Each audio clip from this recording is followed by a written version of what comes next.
Bonjour, alors aujourd'hui je suis en train de faire une corbeille en filtre à pilot.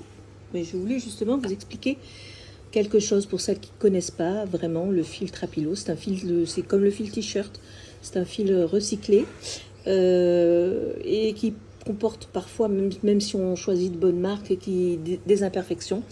C'est le principe du recyclé. Donc, il faut faire attention si on veut obtenir un travail qui soit quand même relativement joli. Voilà. Alors, d'abord, c'est important de faire attention au sens du fil. Enfin, oui, voilà, au sens du fil quand on le crochette. C'est-à-dire que si on veut obtenir, voilà, un joli travail comme celui-là, il va falloir faire attention à la façon dont on insère le fil sur son crochet. C'est-à-dire de cette façon-là, en mettant le côté qui est retourné du fil, on le met à l'intérieur de façon à ce qu'on ne le voit pas quand on ressort le fil du côté visible. Voilà, donc là je fais ma boucle et comme vous le voyez, voilà.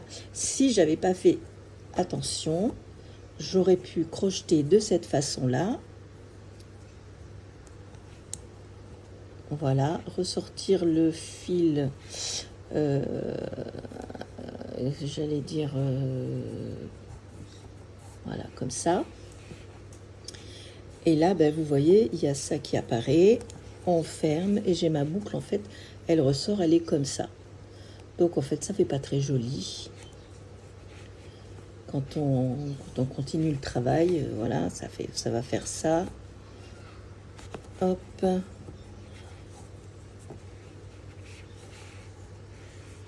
Voilà, ça fait des petites choses comme ça.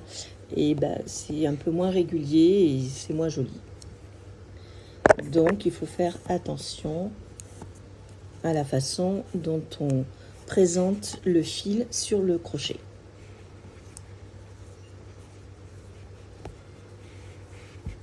De cette façon-là, on a un fil qui est très régulier et un travail bien régulier. Voilà. Alors évidemment, quand on travaille comme ça, ce qui se passe au bout d'un moment, c'est qu'à force de tournicoter le fil pour qu'il soit dans le bon sens, on se retrouve avec des tortillons comme ça. Et ça devient de plus en plus compliqué. Donc, de temps en temps, il faut faire un petit travail comme ça de tournicoton.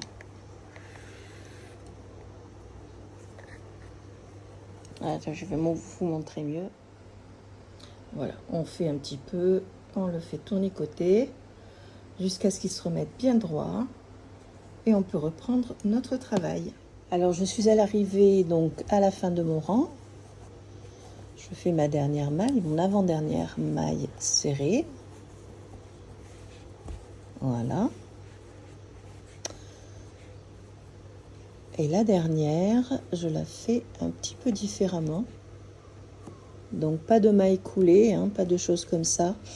Là, on va faire une maille serrée, une maille, de façon à ce qu'il n'y ait pas de démarcation quand on passe au rang suivant. Donc j'ai ressorti ma boucle. Je passe mon crochet comme d'habitude dans le V. Je ressors le crochet, je le passe dans la boucle. Et là, je viens chercher mon fil. Je retire le tout. Hop. Voilà. Et je fais ma maille serrée. Et voilà. Et je peux continuer. Donc, le nouveau rang. Voilà. J'espère que cette vidéo vous a plu. Et puis, dites-moi en commentaire si vous voulez que je vous en fasse d'autres. À bientôt.